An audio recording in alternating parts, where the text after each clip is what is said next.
باقاعدہ معافی مانگ کر میں آج کا پروگرام شروع کرنا چاہتا ہوں۔ در حقیقت میں آپ کے ویژن کو سمجھ ہی نہیں سکا تھا، مجھے پتہ ہی نہیں تھا کہ جب آپ ریاست مدینہ کہتے ہیں تو آپ کا مطلب کیا ہے۔ اب سب کچھ صاف صاف شاید دکھائی دینے لگا ہے۔ ریاست مدینہ میں اگر ہم جائزہ لیں تو وہاں گاڑیاں نہیں چلتی تھیں، یہاں پہ بھی گاڑیاں اب کھڑی ہوئی ہیں۔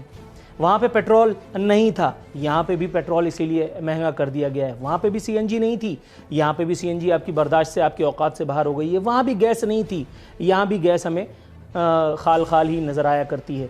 وہاں بھی روٹی کپڑا و مکان کے شاید لالے ہی پڑے ہوا کرتے تھے، یہاں بھی ایسا ہو چکا ہے۔ سملیرٹیز ہیں۔ میں آج اپنے اس جہل کا برسریام اعتراف کرتے ہوئے باضابطہ آپ سے معافی کا طلبگار ہوں، معافی کا خواستگار ہوں کہ میری کوتاہ نظری آپ کو، آپ کے جوہر کو، آپ کے فن کو در حقیقت سمجھ ہی نہیں پائی۔ میں سمجھ ہی نہیں سکا اور اپنے ویورز تک کمیونیکیٹ ہی نہیں کر سکا کہ آپ کا جو ویژن ہے وہ در حقیقت ریاست مدینہ کے حوالے سے ہے تو وہ کس ضمن میں ہے۔ وہاں پہ بھی لالیسنس تھی، وہاں پہ بھی کوئی قاعدہ قانون نہیں تھا۔ یہاں پہ قاعدہ اور قانون بتایا گیا ہے، جب میں شوٹ پر آ کر کے بیٹھا ہوں مجھے بتایا گیا کہ باقاعدہ ہے، لیکن یہ کس قسم کا قاعدہ اور قانون ہے کہ یہاں 2.5 سال کی ایک بچی ریپ کر کے مار ڈالی جاتی ہے، اس کا سینہ، چرا ہوا سینہ میرے سامنے، 2.5 سال کی بچی کا، اور اس کے سامنے ایک وزیر منہ لٹکا کے بیٹھا ہوا ہے۔ یہ وہ وزیر ہے جو پارلیمنٹ میں کھڑا ہو کر کے درود شریف پڑھ کے جھوٹ بولتا تھا، جو یہ کہتا تھا کہ ریاست قاتل ہوتی ہے اگر کسی کا جو ہے وہ مرڈر ہو جائے اور اس کے قاتلوں کو پتہ نہ چلے، لیکن اس وقت یہ وزیر نہیں تھا، صرف پارلیمنٹیرین تھا، اس لیے یہ حق و صداقت کی باتیں کیا کرتا تھا۔ اور آج یہ تھوبڑا لٹکا کر کے ود آل ڈیو رسپیکٹ بیٹھا ہوا ہے، یہ اپنی حکومت سے مطالبہ کر رہا ہے، اپنی حکومت سے۔ یہ پہلی حکومت ہے جو مطالبات کر رہی ہے، تو حکومت کون کر رہا ہے؟ 4 سدہ میں 2.5 سال کی بچی زیادتی کے بعد قتل۔ ریاست مدینہ اور حکمرانوں کے کانوں پر جوں تک نہیں رینگ رہی۔ بلوچستان میں قلعہ عبداللہ میں 8 سال کا بچہ ریپ کے بعد درخت سے لٹکی ہوئی لاش برآمد، قانون کا نفاذ۔ آزاد الحمدللہ عدلیہ بھی آزاد ہے، میڈیا تو خیر میڈیا تو ہمیشہ سے آزاد ہے، لیکن وہ جس قسم کا آزاد ہے وہ میں یہاں آن ایئر نہیں کہہ سکتا۔ آزاد سے پہلے 2 جملے اور لگتے ہیں ثقیل اردو کے، آپ وہ سمجھ لیے کہ میڈیا وہ آزاد ہے۔ کوئی اس کے اوپر بات نہیں کر رہا، ریاست مدینہ وہاں پہ بھی یہی سب شاید ہوتا ہوگا۔ بچیوں کو اپنے ہاتھ سے قبر میں زندہ دفن کرنے کے واقعات ہم سنتے پڑھتے اسلامیات کی کتاب میں آئے ہیں۔ آج یہاں 2.5 سال کی بچی ریپ کر کے مار دی جاتی ہے۔ سیالکوٹ میں ماں نے بیٹے کے قاتل کو عدالت سے بری ہونے پر قتل کر دیا۔ 1 دسمبر 2009 کی رپورٹ ہے، یہ اخبار میں شائع شدہ ہے، میں نے گھر پہ نہیں چھاپی، اس لیے کہ اس کی ماں کو یقین تھا کہ یہ بری ہو جائے گا۔ نعمان عرف کوڈو سیشن کورٹ سے سزائے موت کے بعد ہائی کورٹ سے بری ہو گیا۔ اس کی ماں نے انصاف کا فیصلہ کیا کیونکہ اس کو پتا تھا کہ یہاں اس کو انصاف نہیں ملے گا، اس نے وہیں اس کو عدالت میں ڈال دیا۔ اس کے بعد یہ خبر ہے اسی ہفتے کی، بچی سے زیادتی کا ملزم چچا کے ہاتھوں وکیل کے چیمبر میں قتل۔ اس ملزم کو، اس بدبخت کو بھی ضمانت مل گئی تھی، اس کے چچا نے اس کا وہیں انصاف کر دیا۔ یہ تھا انصاف۔ فیروز والا شوہر کے سامنے بیوی سے زیادتی، یہ بھی میں نے اخبار میں گھر میں نہیں چھاپا، 8 اکتوبر 2020 کی خبر ہے۔ ان کے ملزمان پکڑ لیے جائیں گے تو کیا ہوا؟ کیا ان کی ضمانتیں نہیں ہوں گی؟ لڑکی بے لباس کر کے نازیبہ حرکات کرنے کے مرکزی ملزم کی ضمانت، یہاں ضمانت بٹ رہی ہے۔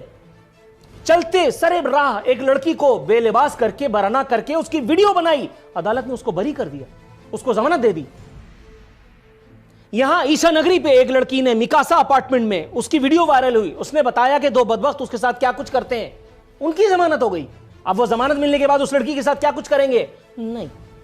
ریاست مدینہ کی سملیرٹیز آپ دیکھیے۔ اسلام آباد میں کلینک کے اندر ایک نرس کو زیادتی کا نشانہ بنا دیا گیا۔ یہ ہے ریاست مدینہ۔ اب آپ یہ دیکھیے کہ یہ ریاست مدینہ جو آج سے میرے لیے اتنی محترم ہے کیونکہ اب مجھے سملیرٹیز سمجھ میں آ رہی ہیں۔ اس ریاست مدینہ میں شیر اور بکری ایک ساتھ ایک ہی گھاٹ پر پانی پی رہے ہیں۔ وہ کیسے؟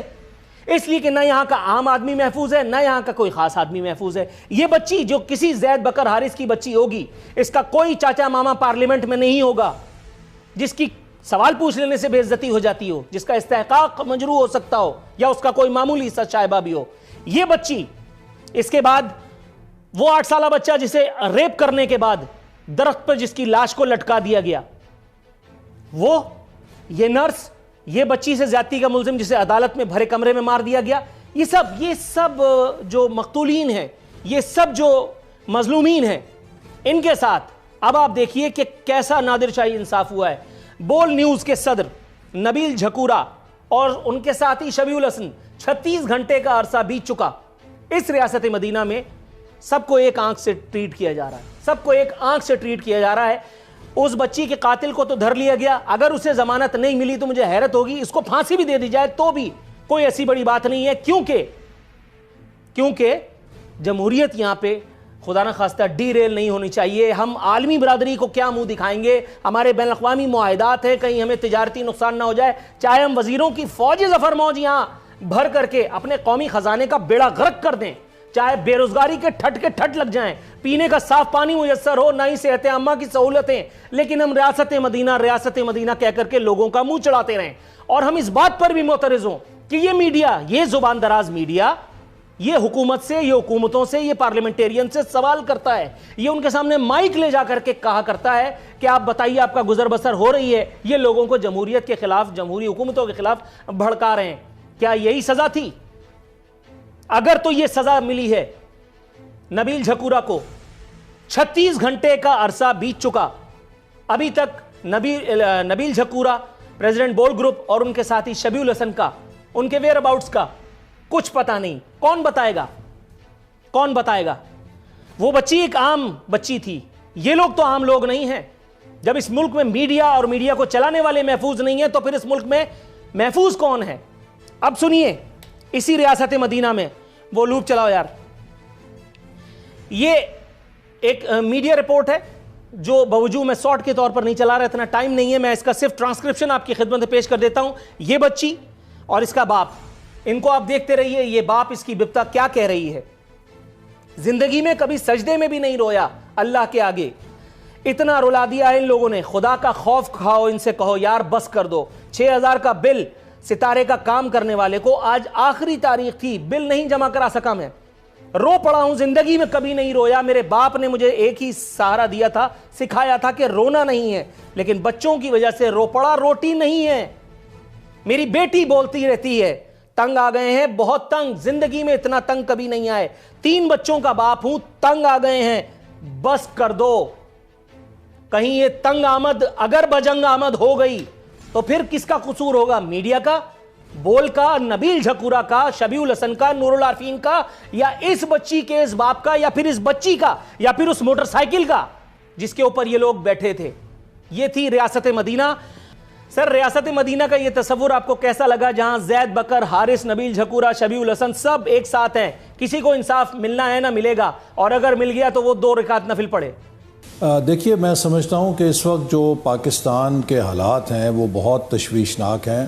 اسی وجہ سے جو اپوزیشن کی تمام جماعتیں ہیں، ان کے جو بھی اپنے اپنے پروگرام ہیں، وہ ایک کامن ایجنڈے پر متفق ہوئی ہیں، پاکستان ڈیموکریٹک موومنٹ، چونکہ یہ ریاست کو اب ایک جبر کی ریاست بنایا جا رہا ہے، جہاں پہ لوگوں کے جو بنیادی حقوق ہیں انہیں پامال کیا جا رہا ہے، میڈیا کی آزادی کو سلب کیا جا رہا ہے، اور عوام کو مہنگائی اور ان کی جو معاشی پالیسیاں حکومت کی نااہلی پر اور نالائکی پر مبنی ہیں، ان سے تقریباً خودکشی کے کنارے لا کھڑا کیا گیا۔ اب پاکستان کو اور ہمارے معاشرے کو ایک بڑا ڈیفائننگ کرائسس ہے کہ ہم نے اس ملک کو کس سمت میں لے کے جانا ہے۔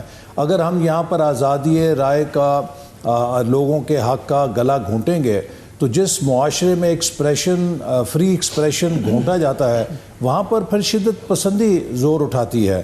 تو اس وقت ہمارے میڈیا گروپس کے جو بڑے عہدے مالکین ہیں یا سینئر جرنلسٹ ہیں، ان کو حکومت نہایتی بے دردی سے جیلوں میں بند کر رہی ہے۔ سیاستدانوں کو ان کی آواز خاموش کرنے کے لیے جھوٹے مقدموں میں الجھا کر گرفتار کیا جاتا ہے، بند کیا جاتا ہے۔ لیڈر آف اپوزیشن قومی اسمبلی میں گرفتار ہیں، leader of opposition Punjab assembly میں گرفتار ہیں، اور یہی وجہ ہے کہ پی ڈی ایم اپنی احتجاجی تحریک کا 16 اکتوبر کو گجرانوالہ سے آغاز کر رہی ہے، اور ہم امید رکھتے ہیں کہ اس میں پاکستان کے وکلاء اور پاکستان کے صحافی ہمارا بھرپور ساتھ دیں گے، چونکہ ہم ایک ڈیموکریٹک پاکستان، ایک کانسٹیٹیوشنل پاکستان پہ یقین رکھتے ہیں، جہاں پہ لوگوں کے بنیادی حقوق محفوظ ہوں، جس ملک کو آئین کی روشنی میں چلایا جائے، اور سب سے بڑھ کر یہ کہ پاکستان کے 22 کروڑ عوام کے معاشی حقوق، جس میں غریب ہیں، مزدور ہیں، کسان ہیں، ان سب کے معاشی حقوق کا تحفظ ہو۔